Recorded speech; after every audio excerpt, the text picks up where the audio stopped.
എടാ ഈ മുസ്ലിയാർ വന്നിട്ട് താത്തച്ചിമാര് തട്ടമിട്ട് പൊങ്ങിച്ചാടിയതിന്റെ പേരിൽ ഒരു വലിയ അഭിപ്രായം മുസ്ലിയാർ പറയുന്നു. ആ മുസ്ലിയാരെ അപരാധിച്ചുകൊണ്ട് പുതിയ വീഡിയോകൾ ഞാൻ ഒരുപാട് കാണുന്നു. ഞാൻ എന്നൊരു സംശയം ചോട്ടെ, ഈ മുസ്ലിയാർ ശരിക്കും പിന്നെ എന്താണ് പറയേണ്ടത്? ഓണാഘോഷത്തിൽ മുസ്ലിം സ്ത്രീകൾ പങ്കെടുക്കരുത് എന്ന് പറഞ്ഞെങ്കിൽ അത് അദ്ദേഹത്തിന്റെ അറിവായിരിക്കാം, അല്ലെങ്കിൽ അദ്ദേഹത്തിന്റെ അറിവുകേടായിരിക്കാം.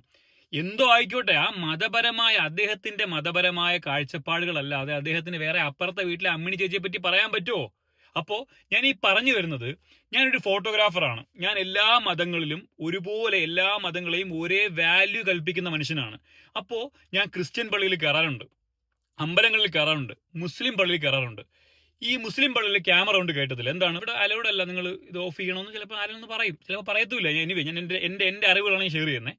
ഒരു ക്രിസ്ത്യൻ പള്ളിയിൽ നമ്മൾ വീഡിയോ ക്യാമറയും കൊണ്ട് ഇങ്ങനെ ഓടിക്കഴിഞ്ഞാൽ, അതായത് കല്യാണത്തിനിടയ്ക്ക്, ഞാൻ കല്യാണമാണല്ലോ കൂടുതലായിട്ട് എടുക്കുന്നത്, അപ്പോൾ ഞാൻ ഇങ്ങനെ ഓടിക്കൊണ്ടിരിക്കുമ്പോൾ അച്ഛൻ പറയും, മോനെ കുറച്ച് ഒന്ന് നിൽക്കണേ സൈഡിൽ, നിങ്ങൾ ഈ പ്രാർത്ഥന നടക്കുന്ന സമയത്തിന് ഈ ഫോട്ടോഗ്രാഫർമാർ കിടന്ന് ഈ വെറുതെ മൂവ് ചെയ്യരുത്, കാരണം അത്രയും ആത്മീയപരമായിട്ട് നമ്മൾ ചെയ്യുന്ന ഒരു കർമ്മത്തിൽ നിങ്ങൾ ഇടയ്ക്ക് ആർക്കാരുടെ ശ്രദ്ധ തിരിക്കുന്ന ഒന്നും വരാതിരിക്കാൻ വേണ്ടി നിങ്ങൾ അവിടെ അനങ്ങാൻ നിൽക്കണം.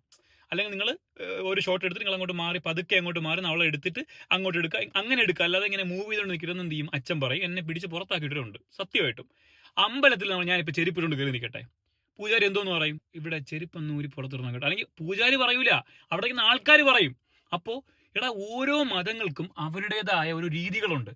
അപ്പൊ ഈ മതപണ്ഡിതൻ പിന്നെ മതപണ്ഡിതൻ വന്നിട്ട് മതത്തിന്റെ പറയില്ല, അവനെ എന്തുമായിടാ പറയണേ. സ്വാഭാവികമായിട്ട് മതപണ്ഡിതൻ വന്ന് മതത്തെ പറ്റി പറയൂ. ആ ഒരു മതത്തെ പറ്റി പറയുമ്പോൾ എടാ, നമുക്കൊക്കെ വേണമെങ്കിൽ അത് കേൾക്കാം, ഇല്ലെങ്കിൽ തള്ളിക്കളയാം. അത് കേട്ടില്ല എന്ന് അടിച്ചാൽ പോരെ. അല്ലാതെ മറ്റേ കണ്ടന്റ് ക്രിയേറ്റ് ചെയ്ത് മറ്റേ മുസ്ലിംകാർ ഒന്ന് പറയണോ അവൻ എന്താണ് അധികാരം, ഒരു പറയും വേണ്ട, എല്ലാവർക്കും എല്ലാം പറയാം. പക്ഷെ നമ്മൾ മനസ്സിലാക്കേണ്ട കാര്യം, നിങ്ങൾക്ക് മുസ്ലിയാരെ വിമർശിക്കാം, മുസ്ലിയാർക്ക് തിരിച്ചു വിമർശിക്കാം, പക്ഷെ നമ്മൾ ആദ്യം ഒരു ലോജിക്ക് വേണം. ഒരു മതപണ്ഡിതനല്ലേ അങ്ങേർക്ക് മതത്തെപ്പറ്റില്ലാതെ വേറെ എന്ത് കുണയ്ക്കാൻ പറ്റും? അപ്പൊ അങ്ങേരുടെ അറിവ് പറയുമ്പോൾ ഒന്നും മനസ്സിലാക്കാൻ ശ്രമിക്കുക, അതല്ലെങ്കിൽ തള്ളിക്കള. ഇത് ആവശ്യമില്ലാതെ വെറുതെ കുറെ ഇത് മയിലാണ്. എന്നിട്ട് പറയും ഇതാണ് കേരളം എന്ന് പറയും. കേരളത്തിന്റെ പറയില്ല, കേരളം എല്ലാവരും നമ്മളെല്ലാം ആഘോഷിക്കാറുണ്ട്. പക്ഷെ ഒരു ഉസ്താദിന് അതല്ലേ പറയാൻ പറ്റൂ. അപ്പൊ നമ്മൾ അവരെ എന്താ പറയാ, ആവശ്യമില്ലാതെ എങ്ങനെ വ്യക്തിഹത്യ ചെയ്യേണ്ട ആവശ്യമുണ്ടോ?